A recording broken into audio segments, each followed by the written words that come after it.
Hello everybody, welcome to another live stream. This is day one of our Small Works farewell event. If you don't know about it, I have tons of small paintings, over 90 that were available. My collectors got first choice for several days, and then my email list got second choice, and now I bring it to you all. So they're available, and it's all my little works, and as you can see, they take up a lot of space, and this isn't even all of them. I have 20 or so that couldn't fit on the wall. So I need more room, and I'm going a different direction with my art soon, venturing into some different things, and so it's time. These littles need to go out into the world and spread joy, and they don't need to stay here. So let them go forth, and so I hope you enjoy perusing the sale. The pricing is never been lower, and I hope you enjoy that too. So I do have a really special live stream planned for you today. I've been looking forward to it for a while. It is a pre-recorded live stream, as this is pre-recorded as well. I wanted to do 2 live streams a day, but there were Tuesday night and Wednesday morning I couldn't go live. So I decided, well, we'll just do some pre-recorded material that I think is really going to be great. So I'm really excited about that. So just to let you know, this is pre-recorded. So a couple things before we get started, and I will play the video, explain the video that I'm going to play for you, and then we'll play it. So today is day 1 of the event, and you have until Thursday midnight, and then everything is done. Let me look at my list. So if you missed this morning's live stream, it was a kickoff, and it explained everything on the shop. It's pretty simple. All the paintings are being sold unframed. However, there are some frames available, and there's a section for frames, and you can just purchase them separately. Just make sure that the same size, and I'll put it together for you if you're mixing and matching frames. And when they arrive, you'll be ready to hang. And let's see, what else? I wanted to feature a painting. So I might grab like one of my favorites. Okay, so this one here, it's one of my favorites. It's called Connected. Feathers, of course. And I don't know, I just really like it very much. And she is framed. You can see, really nice frame. You don't have to get the frame, and you can choose a different frame as long as it's the same size. And all the sizes are listed really easily. But I really enjoyed this one. I love these feathers, painting these feathers. They're iridescent, and it takes a while to get them in the right orientation to where the lighting shows off that green and blue iridescence. I do have a few others, I think, that have these feathers in them. I think they're still available. I can't remember. So this is Connected, and you can find her in the shop. Maybe I'll grab another one. Pardon me while I peruse the wall. Let's see. Oh, people really like the dessert ones too. Here, this is one I really enjoy. And I'm not responsible for any Dunkin' Donut purchases today. So this one is called Boston Cream Party, and it was in a series of paintings I did called Sweet Tooth, and I did all dessert items, and it finished off. I'll show you the big one. This one's not a part of the sale this week, but this is the big one. And I literally did have all of this out in person, and had to look at this for, I think it took me about 4 days to paint, over the span of 4 days. So this was such a challenge, especially, okay, you're doing glass, and there's all the reflections, and then you've got striped fabric. I don't know what I was thinking. And then that goes behind the glass here, and it just was like, what did I do? So that's the big one. And then there were all the little ones, and I only have a few left. So Boston Cream Party is one of them. And then we have a few other desserty items here. So let me explain the live stream that you're about to see.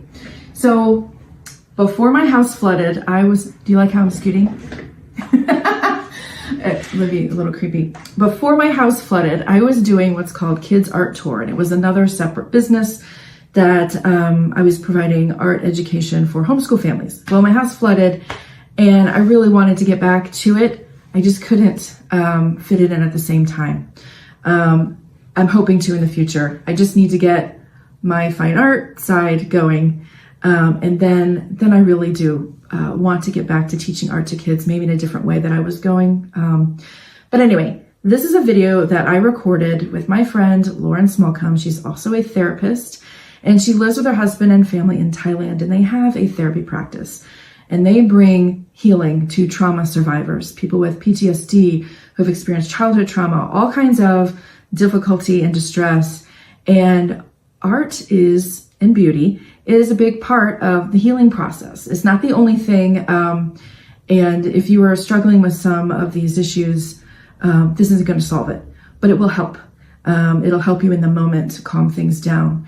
And so I did an interview with her for Kids Art Tour, and I wanted to bring it to you. And it just gives, it explains what's going on with your body when you get triggered, and then gives you some really helpful tips, some just things you can do today that you can use beauty to bring your body back to regulation.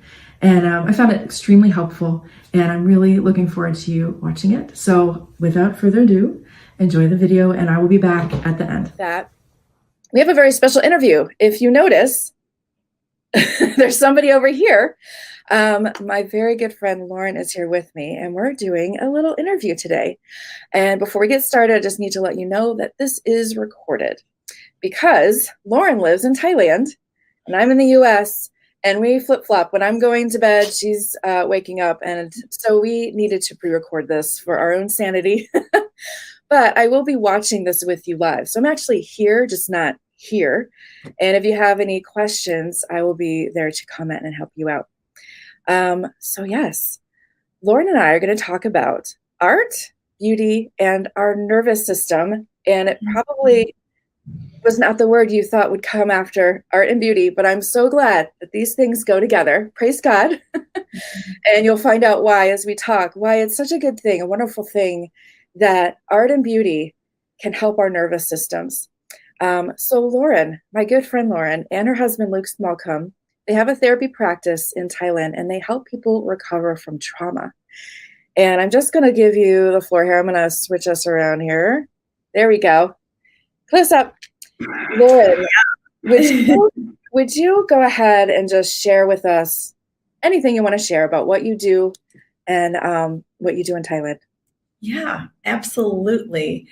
Me and Becky have known each other for years, and this was an exciting thing to talk about because the intersection of the mind and body and nervous system and art and beauty is something that has been a growing interest for me and my husband in our practice. So we have a virtual practice in Thailand. We see people from all over the world, and we help people recover from the effects of chronic stress and trauma on the body and mind, which is a lot of us because life is complicated and difficult sometimes. And so, this is something that learning about how powerful beauty and art is a big form of beauty, what we call beauty, is just it's been such a powerful thing for us. So I'm excited to get into the details of it with you, Becky.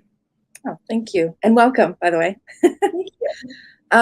So if you can walk us through a little bit of an education on what is trauma, anxiety, dysregulation, and what happens to our bodies during this time. Anxiety is an emotion which is characterized by an unpleasant state of inner turmoil and includes. Siri thought I was talking to her. Hilarious. She's helping you out. Always listening to us, always wanting to tell us the answer.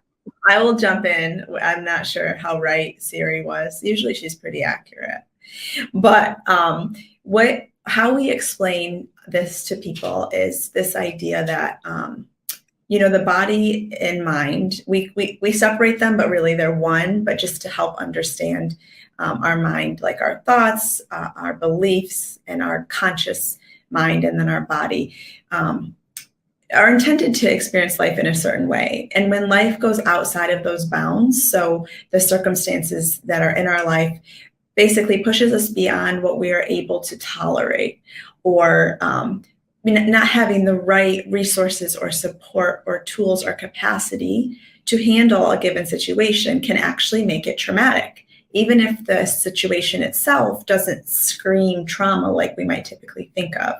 And so it's anything that the body doesn't feel resourced to handle and doesn't have the supportive, attuned help of a caregiver, a friend, a supportive person to help you get through it. So it's experiencing hard things alone and it being too much, for too long, more than your body can handle, is kind of a very general term of trauma. And many, many, many things can fall under that.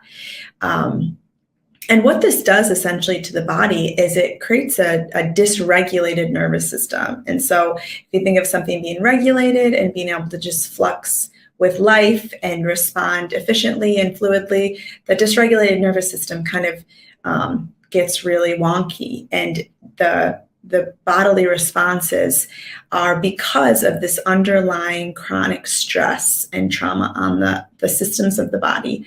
And the nervous system controls all the systems, so it kind of impacts everything. And when that happens over many years, because many times things accumulate, and that long-term effect can tend to really cause a lot of problems with your emotional health, mental health, and your physical health. Was there anything else in that question? No, I think you covered that. I think, what does that look like in daily life? If you are in the moment, what does that look like for somebody? Yeah. So there's a term called the window of tolerance. And it's this idea that we all have a physiological threshold of what we can handle. And when you've experienced a lot of chronic stress, your window of tolerance becomes much smaller. And so this isn't your character, this isn't a morality issue. This is your physiological body is not able to respond to life's, the ins and outs of days that are stressful and demanding and hard and frustrating. And maybe grief-ridden. There's so many things that come at the human in the day-to-day human experience. And when your window of tolerance gets really small from the effects of chronic stress and trauma, you lose the capacity to handle things, just said really generally. So it can look different depending on the person and depending on the nervous system state you're in. So if you're in fight or flight, it might look like a lot of frantic, angry, frustrated, angsty responses, irritability, pushing through, bulldozing over people, getting stuff done, and kind of losing your connection to your true self in the process. And then if the other main state of survival state is called shutdown, and this could look like kind of going into yourself and shutting out the world because it's too overwhelming and it's too big. And so shutdown is another way it could look like. It would look more like a depression or no motivation, no hope, no inspiration, no creativity, just kind of cut off from your true self in a shutdown way.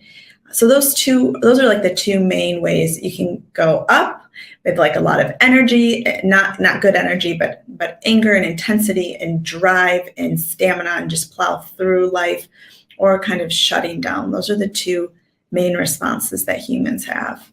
And it's very unpleasant. Yes. Yes. I've never heard it explained that well. Like, I feel like a lot of our homeschool parents at some level experience that feeling of just, I can't anymore. Or this, when you said that your window of tolerance is just getting small, I will have moments where I'm like, who am I? And this should be able to handle this, but I am like through the roof inside, just not able.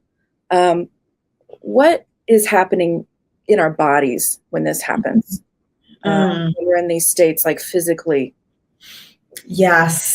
This is this part of the nervous system that controls this is called the autonomic nervous system. And so it's completely automatic, meaning it's involuntary. You're not doing these things. You're not making your body feel this way. Your body is responding to the environment in the way that it knows to at the moment, and what its physiological capacity is. And so it's all on a biological level that this is happening. And when you're in the fight or flight state of the hyper arousal, that's another way, hyper arousal and then hypo, when you talk about window of tolerance. So when you're in the hyper state, you have a lot of stress hormones that are kind of flooding your body. So this would be cortisol and adrenaline. And these stress hormones are really necessary for human survival, but they're supposed to be utilized when there's actually a need, a threat, right? And if you've been under the pressures of chronic stress for a long time, your body will interpret threat from everything. And so then these stress hormones are just, you're constantly flooded with them, and they don't feel pleasant.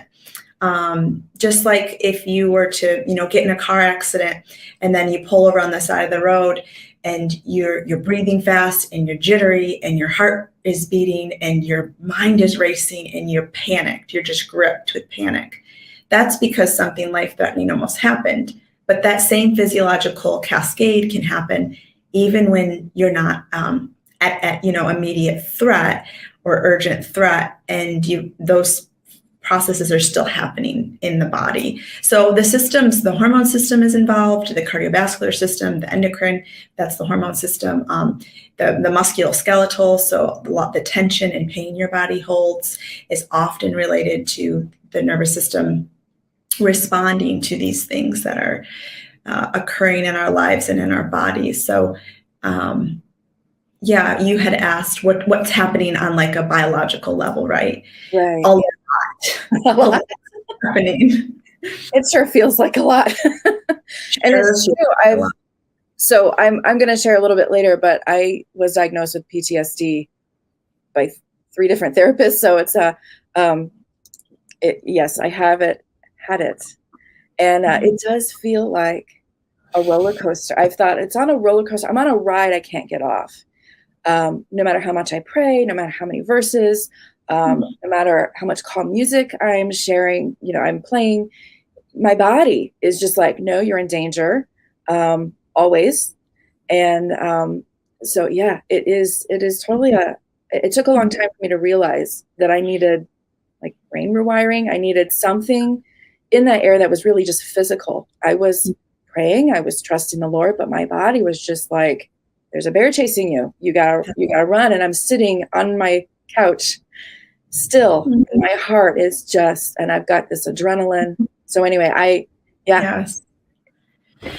Oh, a ride that you can't get off. Yeah. That is descriptive, like poignant way to explain what it's like to be trapped in a body that's so dysregulated. Yeah. That's it's a heartbreaking experience. It is awful. So I think we've marinated enough in the problems. What are some solutions that you bring to your trauma survivors? Yeah. What are some modalities that you found that are very helpful? So many.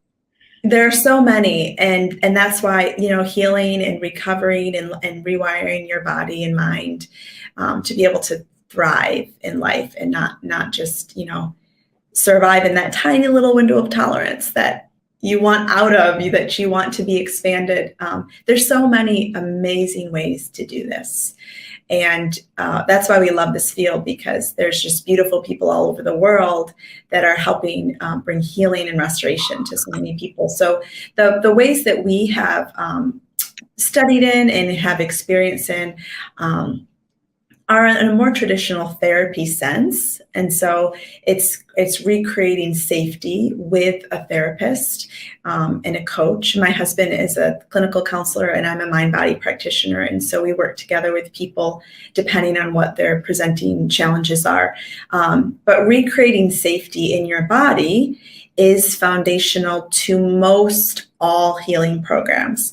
The way that you go about doing that is the part that differs, where it differs. And so, yeah, we combine trauma healing work, different ways of doing trauma healing with brain retraining, and just see people have an amazing we kind of think of it as like an unfolding or just this unraveling in a really beautiful way of what's holding them kind of captive, what's keeping them on that roller coaster, like you said, and watching their body as it responds and knows. There's a lot of wisdom in the body as we learn to listen to that deeper message beneath. So that's kind of a general answer, but it's hard to capture everything. The area we're talking about today is we have 5 pillars for healing. And I'll just say those quickly: acceptance, beauty, compassion, slowing down, and embodiment. They're kind of ABCDEs, with a little trick there for D. It's slowing down. But beauty is the pillar that invites people to a new way of engaging in the world, because what happens is chronic stress and trauma kind of puts you in this little bubble where you can't really receive and bring in beauty into your life anymore. Things kind of get grayscale, and life loses its goodness because of these effects in your body. Your body's shifted over to survival mode, and survival mode is not concerned with beauty. Mm-hmm. But the cool thing is beauty in and of itself can actually help shift you out of that survival mode, out of that fight or flight or that shutdown mode. It can help bring you to a nervous system state, which is the human baseline state for flourishing and for being connected and happy and healthy. It's called safe and social. And this state, beauty can help us to connect to this state in a really powerful way. And so that's when we become more interested in it and more passionate about it, and reading about the benefits of seeking beauty and all the different ways that you can seek beauty, art being a primary way of expressing and taking part in beauty. I am just tracking with you all the way. I'm like, yes. Because when you're in those moments, it's tunnel vision. That's how I think of it. You can only see like, what do I need to do? And you really cannot enjoy. And because it's not important, like you said, like there's a bear chasing me. I'm not, oh, look at those beautiful leaves. No, I'm running, and I'm shutting down every other thing that is not important. Yeah, exactly. So when you have to stop yourself and look around and find pretty things, or just notice things. I was really surprised when I started that, how much it helped. I was skeptical. It's like, there's no way that doing these simple things will calm this monster, this raging monster down, but it does. I'm a believer. I was skeptical. So yeah, it's really powerful. So let's talk maybe more specifically. We're kind of talking general about experiencing beauty. How do you integrate beauty into your practice, or how do people integrate beauty in their lives commonly, daily? Yeah. What are we actually talking about? So what you were just describing when you started, we use the word glimmer, which we didn't make up. It's actually part of that system I was just describing of the 3 different states. But a glimmer is exactly what it sounds like, a little slice of beauty. And so inviting people, always an invitation, because our body wants to feel like it has power and like it has choice. That's really important for any recovery. So when you start feeling the invitation I'm looking around my office, I'm looking at glimmers, to take part of a glimmer. So take in the glimmer, looking at the sunset, or enjoying the funny cat video, or when you're walking on the grass, feeling your feet in the grass, or gazing at something beautiful that you see, like a statue or something out when you're out and about, like enjoying and appreciating goodness and beauty in the form of using your senses to do so. That glimmer can then grow, and the glimmer, taking part in the glimmer, sometimes it has to be intentional, and almost you have to push yourself, because you might not feel much at first, but then that that beauty, that little dose of beauty you got actually helps it grow bigger, and then you'll seek more. So it's this very positive cyclical effect in the right direction of bringing in the beauty into your life. And so that's what we encourage people to do, at their own pace, at a pace that feels maybe pushed a little bit, but authentic to them, not inauthentic. And it really starts to grow. We've seen people use so many different forms of beauty to take part in so many different forms, really based on what they're interested in. And so we have a lot of clients who will draw out experiences that they're experiencing on like a soul heart level. But when they put it into a drawing, it transforms the expression of that reality that's kind of abstract. When they make it concrete, it's hard to state how powerful that can be for clients. And we've had this happen many, many times, and they'll share it with us and they'll explain the significance. And there's something very powerful about expression, because one of the things that causes that underlying dysregulation in the nervous system and body is suppression. And suppressing our truths that we've experienced, suppressing our stories, suppressing our emotions. They've done so much research on what suppression of emotion does to the body and mind, and it's not beneficial. So that when we flip the switch and we start expressing, that's like the opposite, right, of suppressing. We start expressing these things, whether it be through writing or drawing or stories or poems or painting or whatever way the body, you lean into that, singing, it releases, and it helps shift that thing that was stuck inside that was causing so much dysregulation. It's really cool to watch. So you can take pottery classes. You can just sit and draw for a few minutes. Yeah. In the moment, so I'm just thinking of moms with their kids and we're having a yucky day and we're really upset or feeling overwhelmed. 5 minutes drawing, or just like everyone stop and let's just take it easy. Let's go for a walk. What are some things that you might suggest? Yeah. So we are very partial to nature.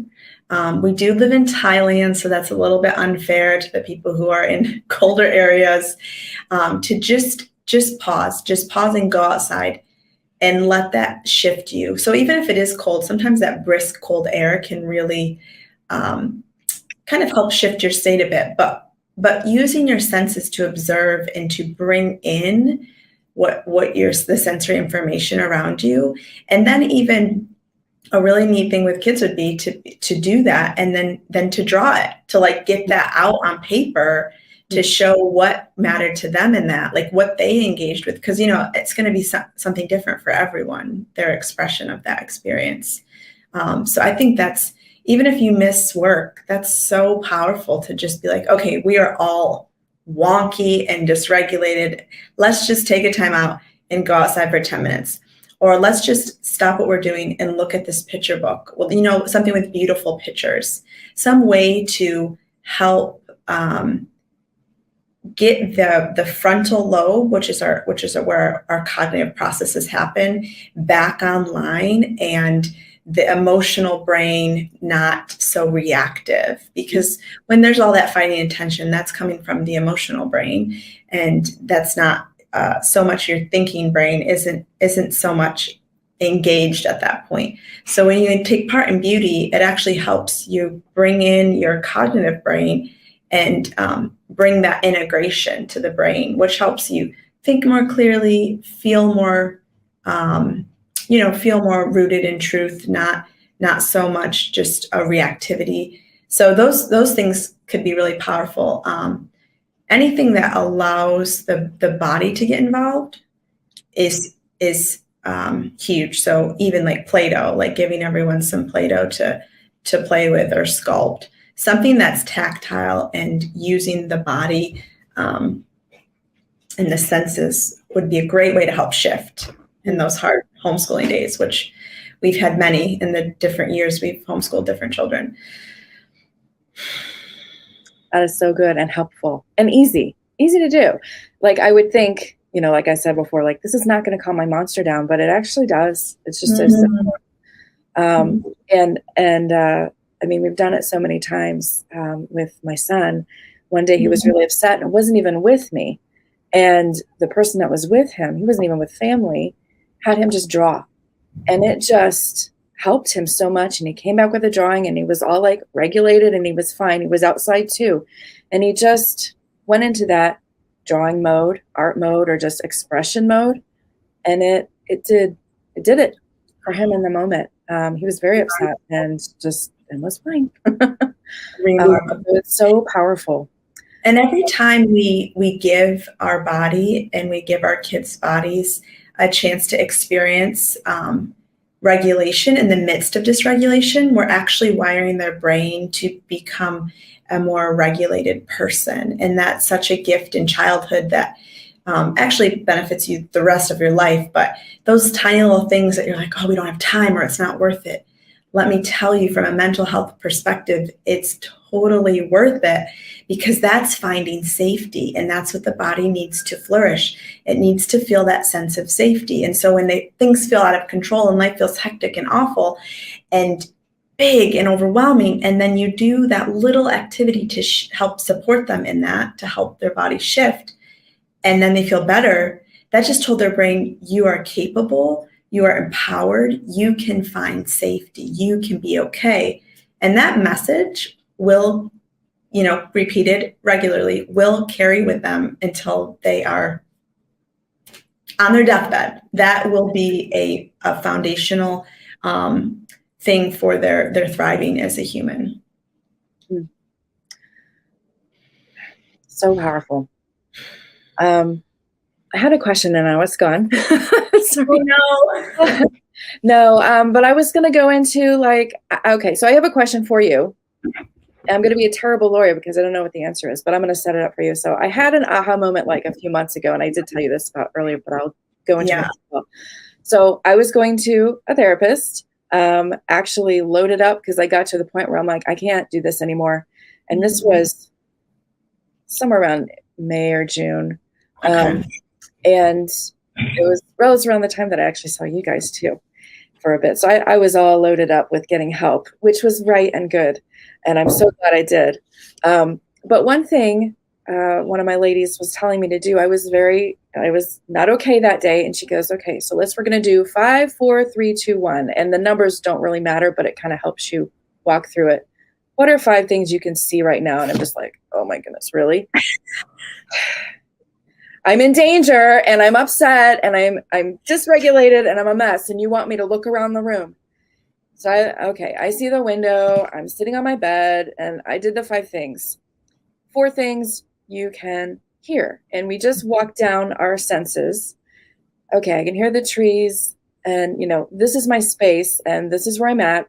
I don't see anything chasing me. Okay. And your body's realizing we're in a safe place, we're fine. And then it gets you out of that tunnel vision. Yeah. And if I was in a pretty place, it would have been like, oh, I see beautiful leaves. I see some flowers, the birds.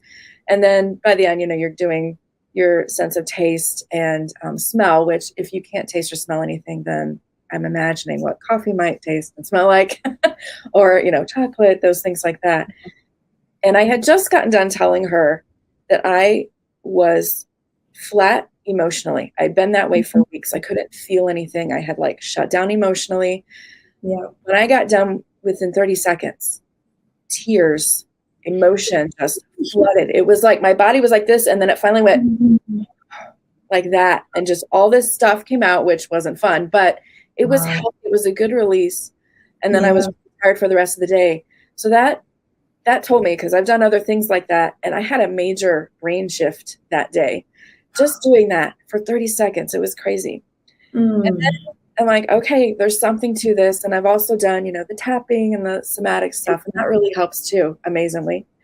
So about a week later, I'm realizing I just had this wait a second, that's exactly what I'm doing with my kids in live art tour. So if you watching have been to our live art tour, what am I doing with your kids when we look at art?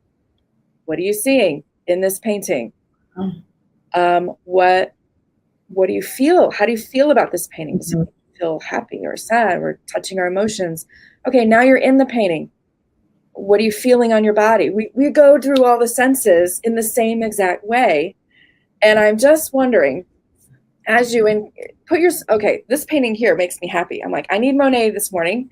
If I'm here, I'm so happy. I'm sitting by the water. I've got my feet in the water. I can hear the water. I can hear the birds. I can feel the breeze. What is that doing to my body and mind when I'm doing that for myself, when everyone looks at art and engages in that way? Yeah. Yeah. It's amazing. Since I've been practicing, I can get there much more quickly now. It used to take time, but as soon as you started describing that scene, it like lit up like a movie around me. Just like, oh, there we are. And I was looking at it, and then you describing even being by the water. But it takes practice. But what it does for humans is, again, it connects you with that regulated state of the body, which is called safe and social. And it gives you, there's cues of safety and there's cues of threat. And art and beauty are cues of safety for the body.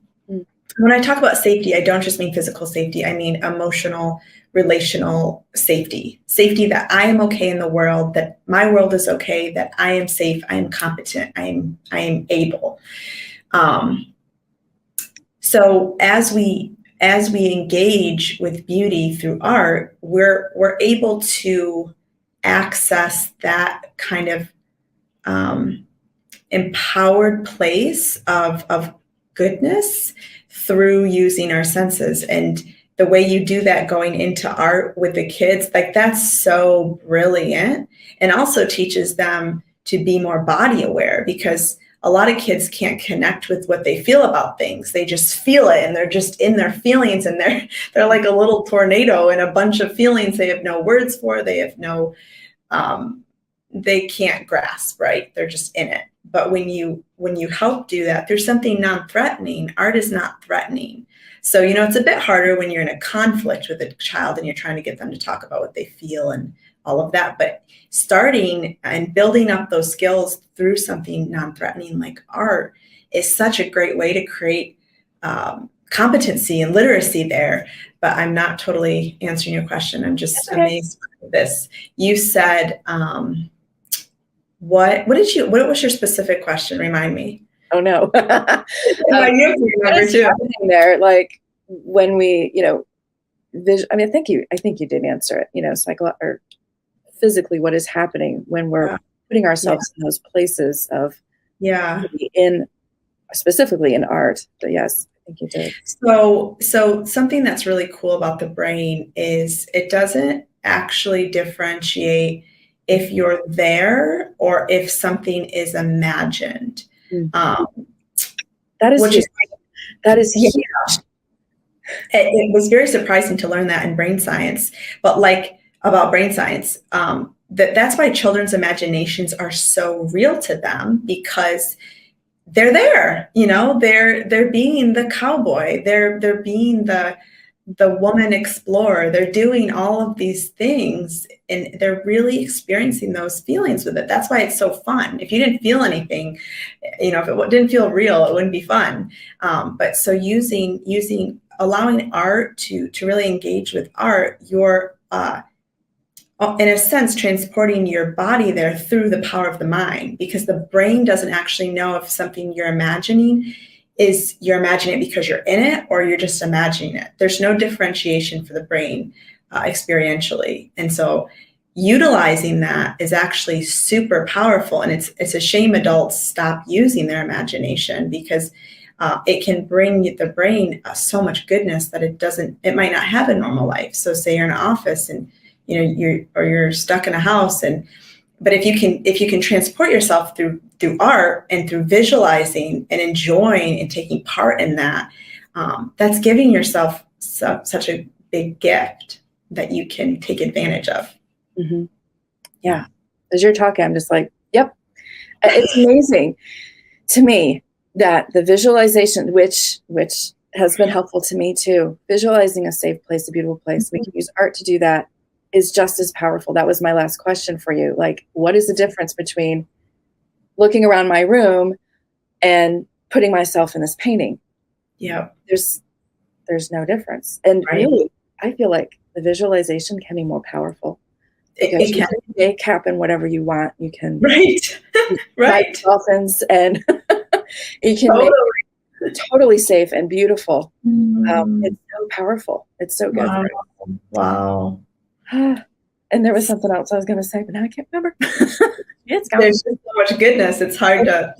There was one thing that I do happen to remember, but it is nighttime for me. I didn't just wake up, so. We'll say that. I'm stressed and you're not. That's too funny. When you use the language, okay, so the language of the nervous system is a language of sensation. The nervous system doesn't communicate through verbiage, through words. That's the cognitive part of the brain, but the entire nervous system as a whole is it speaks the language of sensation and our senses. And so to try and help bring regulation and support and stability to the nervous system, sensation is such a powerful way to do that. And using your body to experience things. And what we're talking about today is using your mind and your body, because you're using your mind to kind of bring you into the art, and then your body feels all of these things. And that is so powerful for the body. Like, we can't stress that enough of how helpful and supportive and healing that is for the body, to be able to tap into beauty through using the sensations that our body was designed to have, the senses that we have, using them, tapping into them through art, just is really, really neat and not hard way. Like, it's not therapy, it's just being human and learning to allow your human body to enjoy and delight in what it is to be a human with senses that can appreciate beauty. Thank you. Wonderful. So my last question, which I think we've kind of touched on it quite a bit, but I just want to leave parents with a reminder. What can you do in the moment? We've talked about a lot of things: looking around you, going for a walk, putting something on paper, drawing it out. Any other thoughts for in the moment? Regulating our kiddos and ourselves.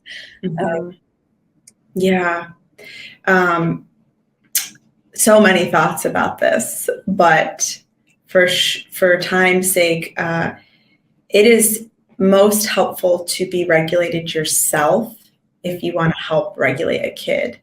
We as humans, we share our states. We're just little contagious state sharers. Like, that's what we do. And so if you want to bring calm to a wiry, dysregulated, angry, irritable kid, you have to have that calm first. And so we're huge proponents of, like, going in a room, in a bathroom, somewhere, and helping yourself get to a place of more stability before you try to address the kid who's falling, going out of control. And that takes time and work. And there's a lot of adults feel shame because they're like, why can't I do this? I want them to, but I can't, but they just need to, because they're making me all wonky inside. And learning how to be able to do that yourself will gift your children the gift of your state, will help them regulate. It's called co-regulation more than anything. So it's kind of a trick question, because it's like, well, what can I do for my kids? Well, what you can do for your kids is what you can do for you, right? And we've both seen that play out in parenting so much. So really, really nurturing that in yourself is profoundly helpful for parenting. And parenting is insanely difficult. So we need all of the help we can get. I've been able to bring Landon down from complete, overwhelm in minutes. doing some of these things. Amazing. What do you see? And we're bouncing a balloon back and forth. So we're like the body and back and we're both sides of our body. So that's a different reality. Yep. What are you seeing? What are you hearing? And in like 2 minutes, by the end of that, we're laughing and so much better. Like, wow. That's you wouldn't think, but it really is very powerful. Yeah. Touch is another one. If they're not angry, like if they're okay with touch in the moment, foot massage, back scratching, shoulder, some type of safe touch. Again, if they're receptive, can really disarm that feeling of threat and unsafety that causes so many behaviors. Yeah. This is such a wonderful topic. And I'm so glad we did this. It is. It matters so much. So I will let you tell everyone how to find you, website, all the things. If someone wants to reach out, I'm just going to say Luke and Lauren are 100%, 150% safe places, full of grace for where you're at. I trust them very much and recommend any time spent with them. And also, if there's anything else you wanted to mention. Thank you, Becky. That's like the highest compliment we could ever receive, that we care for people well and create that safety. That's just the best possible compliment we could receive. That means a lot to us. So we are, so our practice is called Flourish Therapy. So you can find us on our site, which has all of our contact information, flourishtherapy.co. You can find us on social media. We produce a podcast called Filled to Flourish, and that gets published every other week. Those are on YouTube, and they're also on wherever you find your podcasts. We talk about all different types of mental health topics and trauma healing and regulation and relationships. So we're on all of the social media platforms. There's so many, and we're on all of them, most all of them. So you can find all of those things at our site under contact. It has all of those listed. But yeah, we work with a lot of people, and it's just honestly the most rich and meaningful work for us that we could ever do. It's such a gift walking with people and watching them through this process, this journey of becoming a more fully alive human for who they are, their true self, and who they're designed to be. It's awesome. So thank you for having me on to talk about this, because this broader topic of the body and mind and how we heal and how we grow is so, it means so much to us, and it's kind of our favorite thing to talk about. And then applying it to different niches is just so cool, because art is just something that's so powerful, and honestly has, like, if you look at memoirs or stories, movies, and you hear like people have gone through a lot, and you hear them say, how did you survive? I'd say 8 times out of 10, there's something they did that connected them to beauty. Wow. That really saved their life, in essence. I'm talking about these big dramatic stories, but also the day-to-day you and me stories of surviving really hard things. Beauty makes us want to keep on enjoying this life and finding reasons to get up and to have hope again. And what a gift that is in such a hard world. What a gift it is that you're offering to people, and just that people can enjoy it. I love that we're made this way. How cool we're made this way. And I'm sitting here like just so excited about what I am doing. Like, it really does matter, and it's going to make a difference. It is important. It's not just pretty or pretty things. It's so important. Yes. Well, thank you so much. I feel like we could go on and on. We could keep talking. We're going to wrap up. Please contact Lauren through their website if you need anything, want to talk about.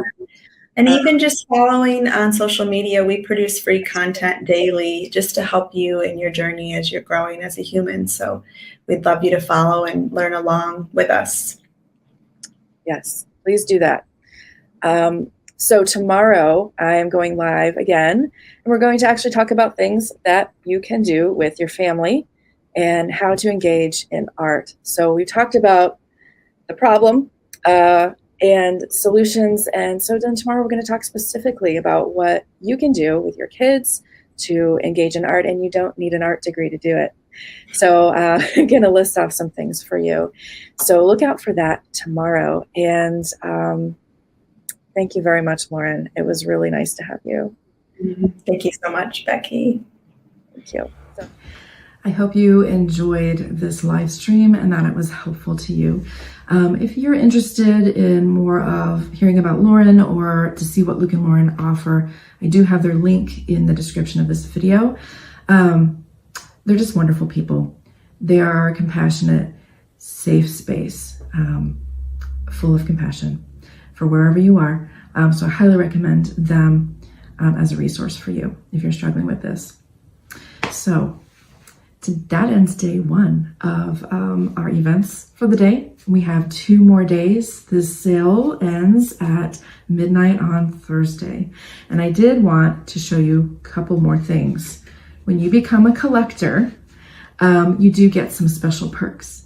And this week, when you become a collector, I'm going to give you a couple things. You will get a right side up, cute little magnet of one of my paintings. And then I'm going to give you a couple cards. Maybe not these. I've got a couple different designs, so it'll be a surprise which one you get. But I've got some really high quality note cards that I will be giving you when you purchase a painting this week. So I wanted to give that to you. So tomorrow, it is going to be another recorded, but that's the last one. But it plays off of experiencing art and is another video that it was a live stream at the time that I did for Kids Art Tour.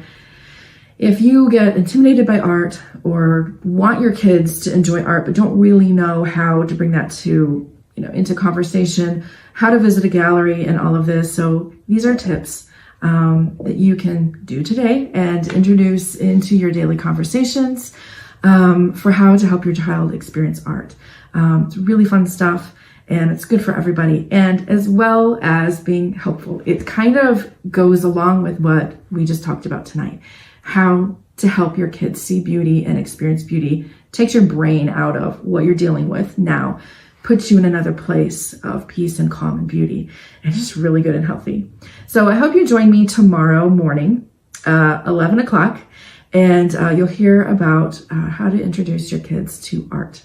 And just like any of these live streams, if you can't get there on the time that it's actually live, it will be on the Facebook page. You can watch it anytime. So I hope you have a lovely day. Visit the shop and we'll see you tomorrow.